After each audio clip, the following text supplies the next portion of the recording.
श्री कृष्ण गोविंद हरे मुरारी, हे नाथ नारायण वासुदेवा।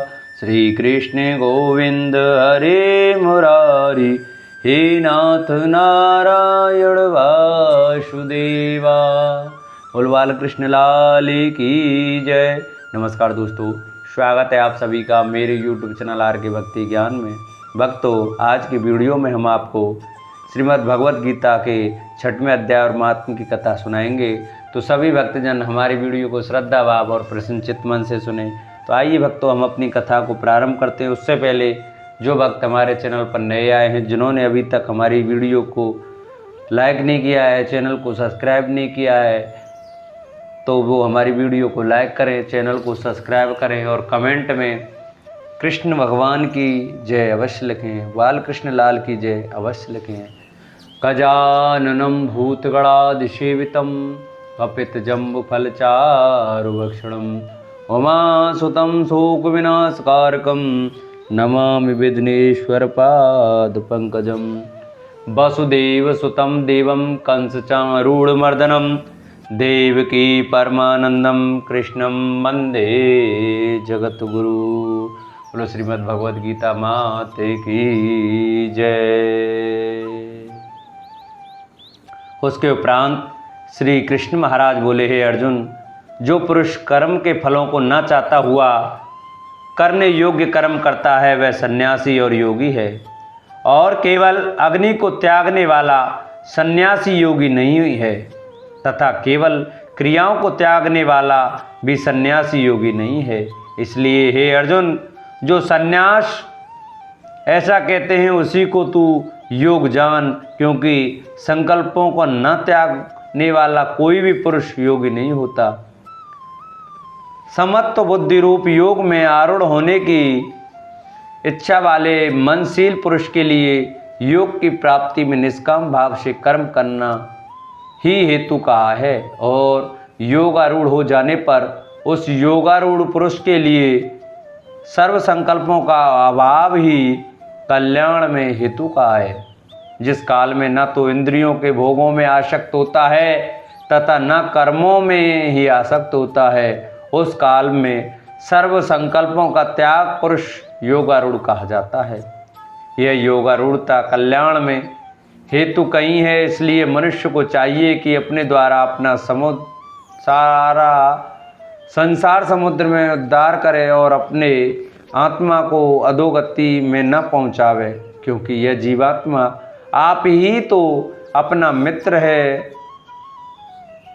और आप ही अपना शत्रु हैं, अर्थात और कोई दूसरा शत्रु या मित्र नहीं है।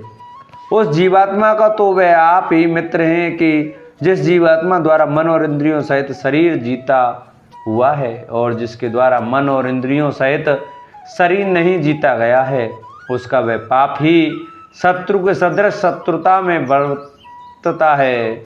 हे अर्जुन, सर्दी गर्मी और सुख दुखादिकों में तथा ज्ञान और अपमान में किसी अंतःकरण की वृत्तियां अच्छे प्रकार शांत हैं, अर्थात विकार रहित।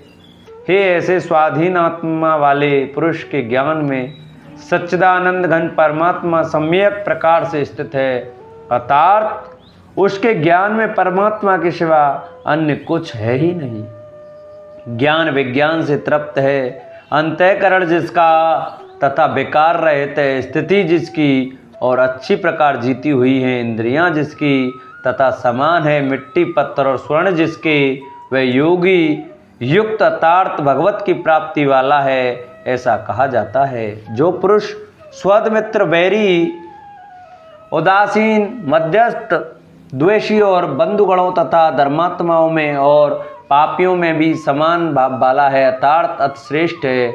इसलिए उचित है कि जिसका मन और इंद्रियों सहित शरीर जीता हुआ है, ऐसा वासना रहित और संग रहित योगी अकेला ही एकांत स्थान में स्थित रहता हुआ निरंतर आत्मा को परमेश्वर के ध्यान में लगावे।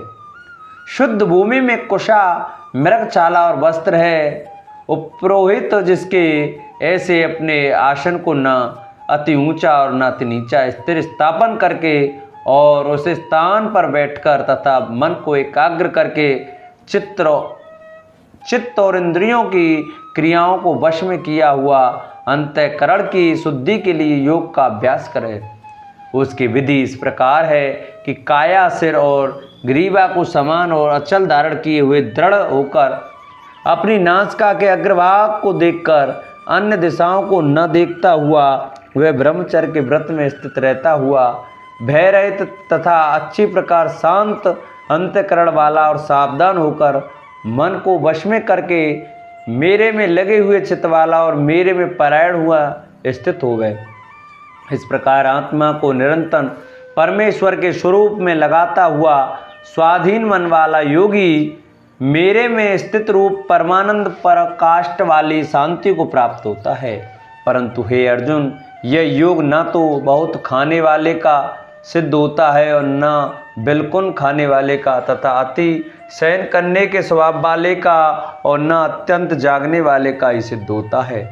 यह दुखों का नाश करने वाला योगी योग तो यथा योग्य आहार और विहार करने वाले का तथा कर्मों में यथा योग्य चेष्टा करने वाले का और यथा योग्य शयन करने तथा जागने वाले का सिद्ध होता है।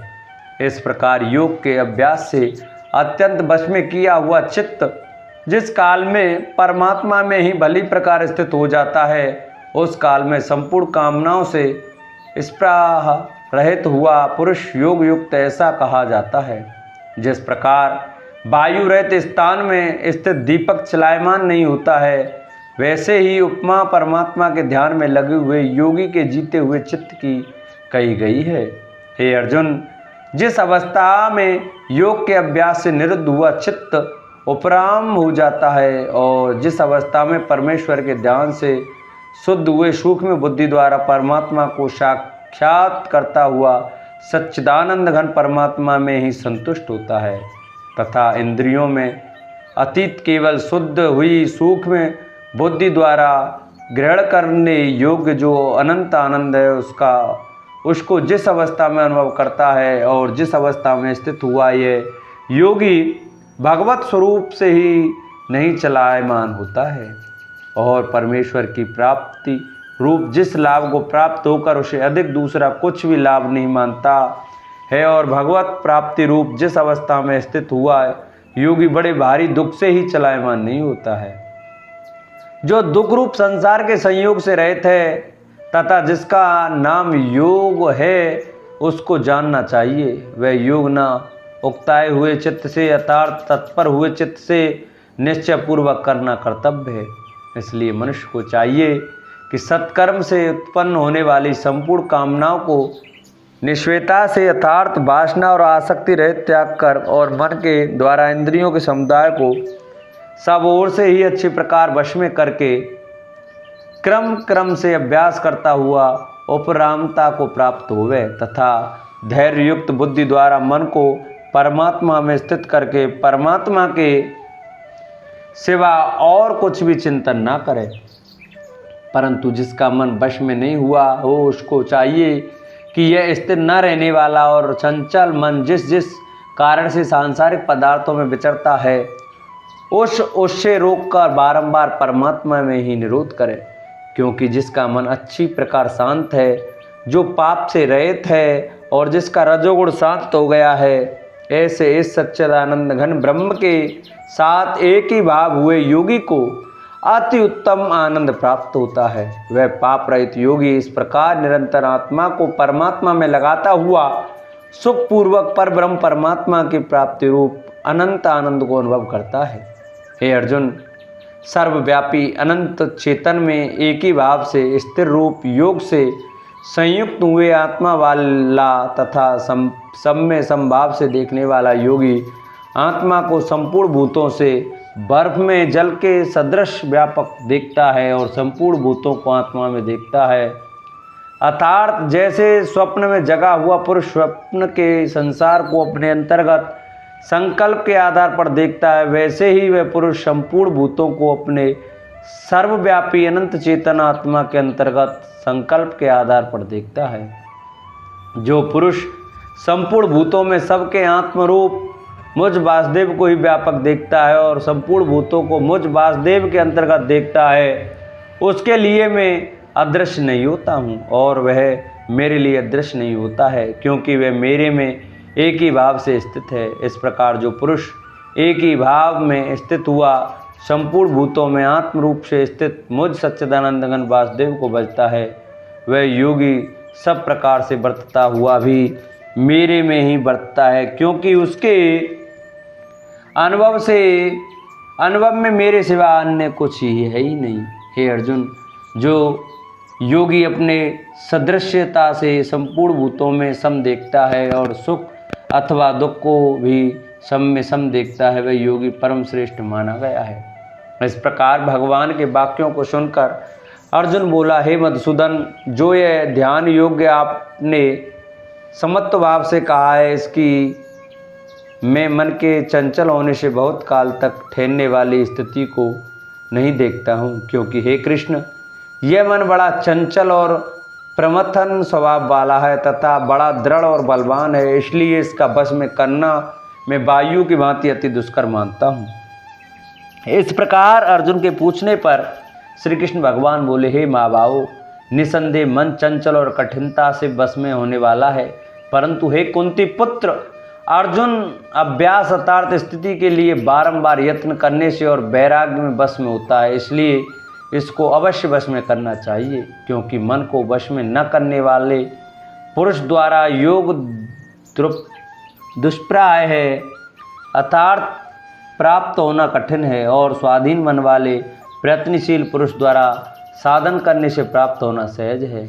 यह मेरा मत है। इस पर अर्जुन बोला, हे कृष्ण, योग से चलायमान हो गया है मन जिसका, ऐसा शिथिल यत्न वाला श्रद्धा युक्त पुरुष योग की सिद्धि को अर्थात भगवत साक्षात्कार को न प्राप्त होकर किस गति को प्राप्त होता है। हे महाभाव, क्या वह भगवत प्राप्ति के मार्ग में मोहित हुआ आश्रय रहित पुरुष छिन्न भिन्न बादल की भांति दोनों ओर से यथार्थ भगवत प्राप्ति और सांसारिक भोगों से भ्रष्ट हुआ नष्ट तो नहीं हो जाता है।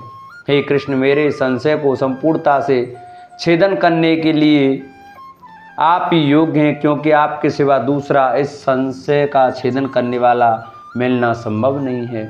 इस प्रकार अर्जुन के पूछने पर श्री कृष्ण भगवान बोले, हे पार्थ, उस पुरुष का न तो इस लोक में और न परलोक में ही नाश होता है, क्योंकि हे प्यारे, कोई भी शुभ कर्म करने वाला अर्थात भगवत अर्थ कर्म करने वाला दुर्गति को नहीं प्राप्त होता है, किंतु वह योग भ्रष्ट पुरुष पुण्यवानों के लोकों को अर्थात स्वर्गाधिक उत्तम लोकों को प्राप्त होकर उनमें बहुत वर्षों तक वास करके शुद्ध आचरण वाले श्रीमान पुरुषों के घर में जन्म लेता है, अथवा वैराग्यवान पुरुष उन लोकों में न जाकर ज्ञानवान योगियों के ही कुल में जन्म लेता है। परंतु इस प्रकार का जो यह जन्म है, जो संसार में निसंदेह अति दुर्लभ है, वह पुरुष वहाँ उस पहले शरीर में साधन किए हुए बुद्धि के संयोग को अर्थात समत्त बुद्धि के संस्कारों को अनायास ही प्राप्त हो जाता है, और हे कुरुनंदन, उसके प्रभाव से फिर अच्छी प्रकार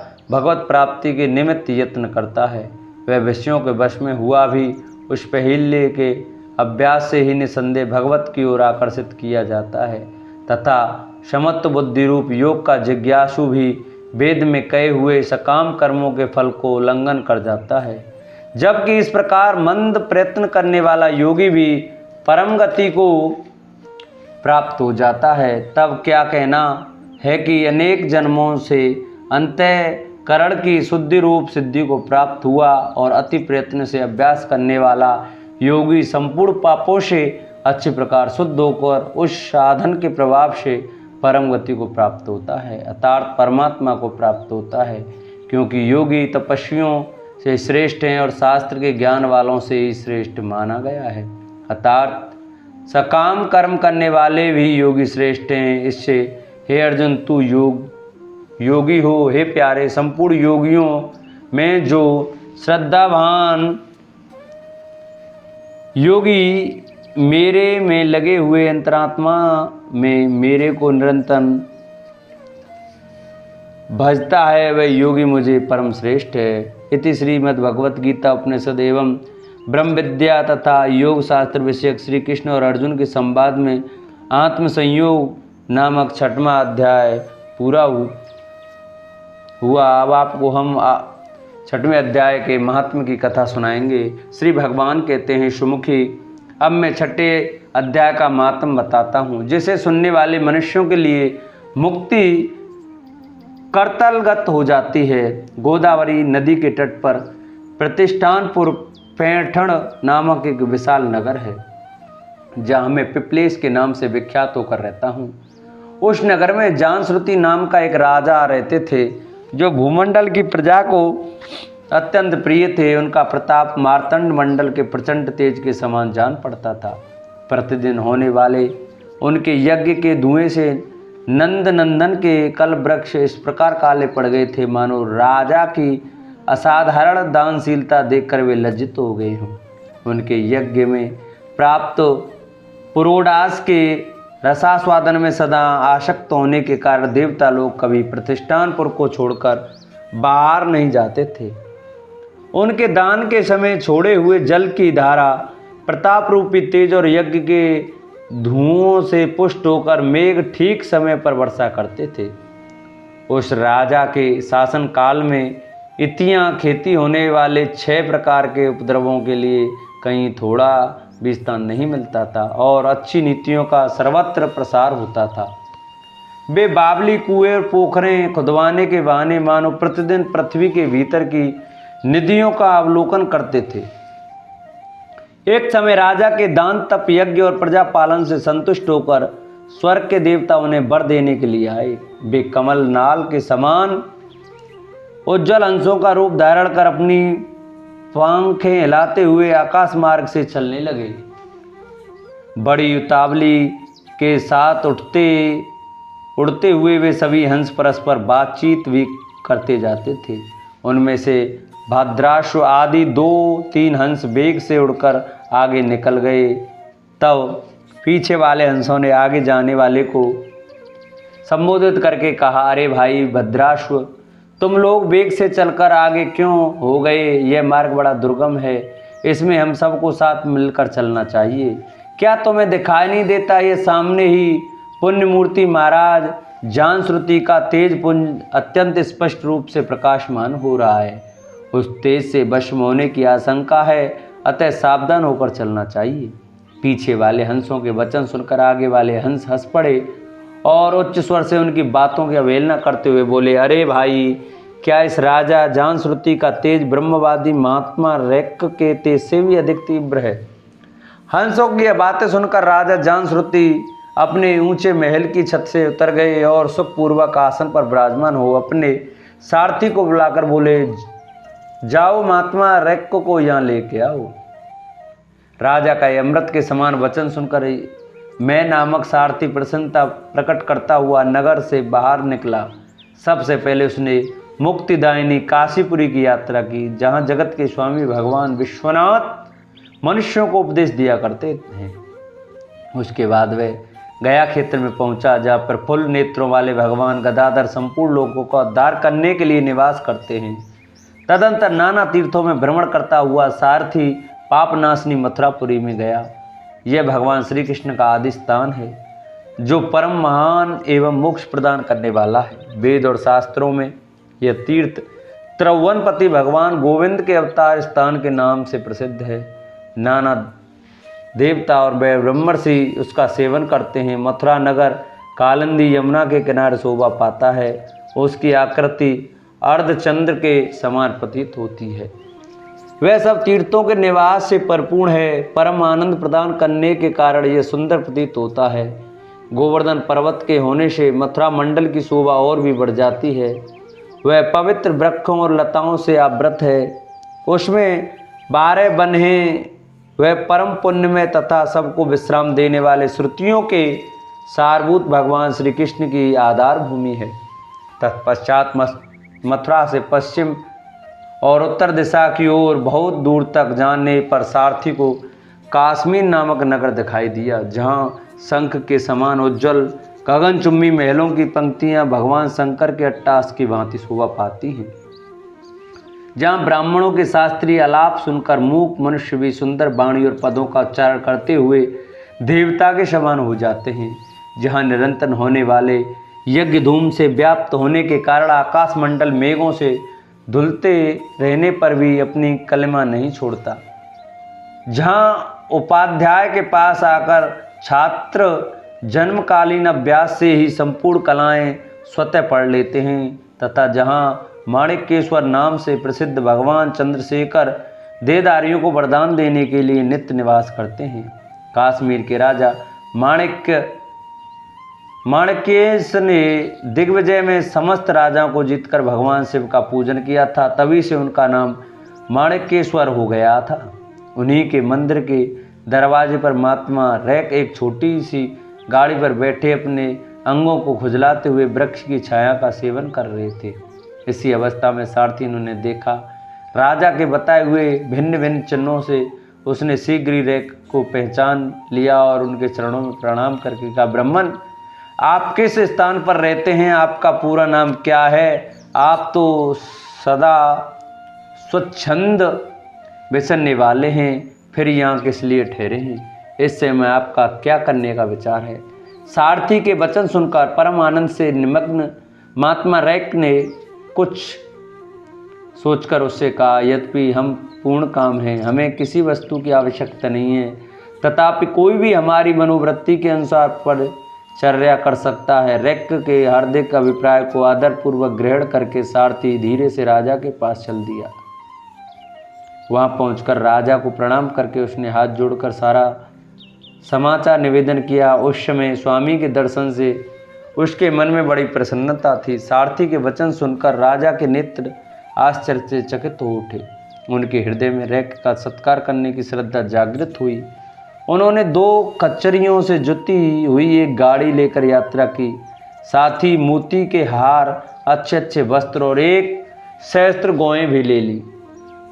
काश्मीर मंडल में महात्मा रैक जहाँ रहते थे उस स्थान पर पहुंचकर राजा ने सारी वस्तुएं उनके आगे निवेदन कर दी और पृथ्वी पर पड़कर साष्टांग प्रणाम किया। महात्मा रैक अत्यंत भक्ति के साथ चरणों में पड़े हुए राजा जानश्रुति पर कुपित हो उठे और बोले, रे शूद्र, तू दुष्ट राजा है, क्या तू मेरा वृत्तांत नहीं जानता? यह खच्चरियों से जुती हुई अपनी गाड़ी, ऊंची गाड़ी ले जा, ये वस्त्र, ये मोतियों के हार और ये दूध देने वाली गौएं भी स्वयं ही ले जा। इस तरह आज्ञा देकर रैक ने राजा के मन में भय उत्पन्न कर दिया। तब राजा ने सांप के भय से महात्मा रैक के दोनों चरण पकड़ लिए और भक्तिपूर्वक कहा, ब्राह्मण, मुझ पर प्रसन्न होइए। भगवान, आप में यह अद्भुत महात्मा कैसे आया? प्रसन्न होकर मुझे ठीक ठीक बतलाइए। रैक ने कहा, राजन, मैं प्रतिदिन गीता के 6वें अध्याय का जप करता हूँ, इसी से मेरी तेज और राशि देवताओं के लिए भी दुसह है। तदंतर परम बुद्धिमान राजा जानश्रुति ने यत्नपूर्वक महात्मा रैक से गीता के 6वें अध्याय का अभ्यास किया। इससे उन्हें मोक्ष की प्राप्ति हुई। इधर रैक के भगवान माणिक्येश्वर के समीप मोक्षदायक गीता के 6वें अध्याय का जाप करते हुए सुख से रहने लगे। हंस का रूप धारण करके वरदान देने के लिए आए हुए देवता भी विस्मित होकर स्वेच्छानुसार चले गए। जो मनुष्य सदा इस एक ही अध्याय का जप करता है वह भी भगवान विष्णु के ही स्वरूप को प्राप्त हो जाता है, इसमें तनिक भी संदेह नहीं है। बोलो विष्णु भगवान की जय। बोलो श्रीमद् भगवत गीता माता की जय। जय जय श्री राधे, जय जय श्री राधे। राधे कृष्णा कृष्ण कृष्ण राधे राधे, राधे श्याम श्याम श्याम राधे राधे। जिन भक्तों को हमारी ये वीडियो, हमारी ये श्रीमद् भगवत गीता का पाठ अच्छा लगा हो, वो हमारी वीडियो को ज़्यादा से ज़्यादा शेयर कर चैनल को सब्सक्राइब करें। वीडियो को अच्छी लगी हो तो लाइक करके कमेंट में यह बताएं कि भक्तों, हम आपके लिए किस किस शास्त्र की, किस गीता, भागवत, देवी भागवत क्या क्या सुनाए, आप हमें कमेंट करके बता सकते हैं। हम किस प्रकार की वीडियो आपके लिए तैयार करें। तो भक्तों, हम आप आज की कथा को यहीं विश्राम देते हैं, आगे की कथा कल कहेंगे।